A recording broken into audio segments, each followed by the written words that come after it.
মুসকি মুসকি হাসতেছে। তুমি হজ করো না, তোমার তালবিয়া কি আল্লাহ তাআলা শুনছে? তুমি কি আল্লাহর সাথে কথোপকথন করেছো? আমি তো এটা বুঝতে পারি।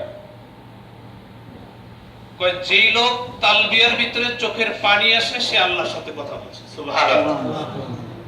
যার তালবিয়ার সাথে সাথে চোখের পানি আসে আর সরাসরি আল্লাহ সুবহানাহু ওয়া তাআলার কুদরতে পায়ে পড়ছে, আল্লাহ তাকে দেখতেছে, আল্লাহ তার সামনে আছে, এই ধরনের মনোভাব যদি কারো সৃষ্টি হয় তাহলে বুঝতে হবে তার হজ কবুল হয়েছে।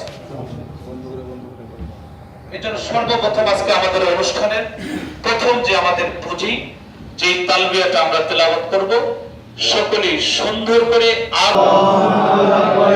লব্বাইক লা শারীকা লাক লব্বাইক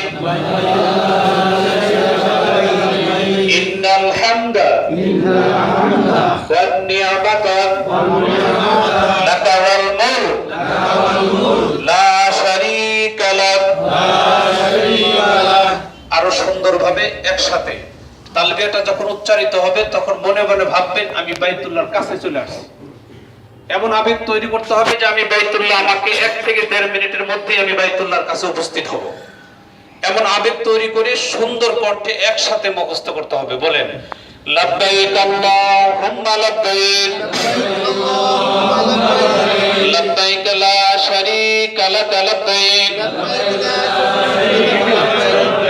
ইন্নাল হামদা ওয়ান নি'মাতা লাক ওয়াল মুলক লা শারীকা লাক।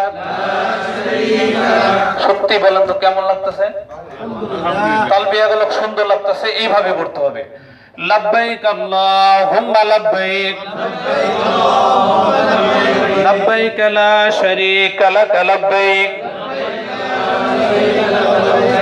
ইন্নাল হামদা ওয়ান নি'মাতা লাক ওয়াল মুলক লা শারীকা লাক। লব্বাইক আল্লাহুম্মা লব্বাইক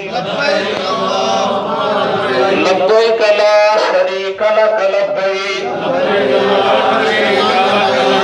ইন্নাল হামদা ওয়ান নি'মাতা লাক ওয়াল মুলক লা শারীকা লাক। এই ধ্বনি, এই আওয়াজ মক্কাতে প্রবেশ করার পরে দেখবেন অলি গলিতে হাজার হাজার লক্ষ লক্ষ মানুষের একই ধ্বনি, একই আওয়াজ, কেউ কারো দিকে তাকাচ্ছে না, শুধু জবানে এই তালবিয়া। এই তালবিয়াটা আমরা সুন্দরভাবে মুখস্থ করে নেব।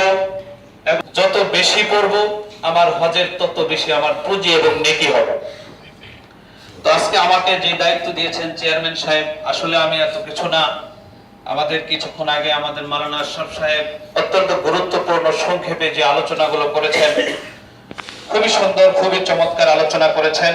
এজন্য আমি হযরতকে ধন্যবাদ জানাচ্ছি যে আল্লাহ পাক আরো সুন্দর সুন্দর কথা বলার জন্য তৌফিক দান করুন। সবাই বলেন আমিন। আজকে আমি কি কি বিষয়ে আলোচনা করব এটা একটা নোট করে রাখছি, কারণ কথাগুলো ছুটে যায়, এলোপাতাড়ি হয়। এই জন্য আমরা খুব অল্প সময়ের মধ্যেই সমস্ত আলোচনাগুলো ইনশাআল্লাহ শেষ করার জন্য চেষ্টা করব। সকলেই এখানে করব, আমি কিন্তু আপনাদের ছেলের বয়স বা এর চেয়েও কম, কিন্তু একটা কথা বলবো এখন সবচেয়ে বড়।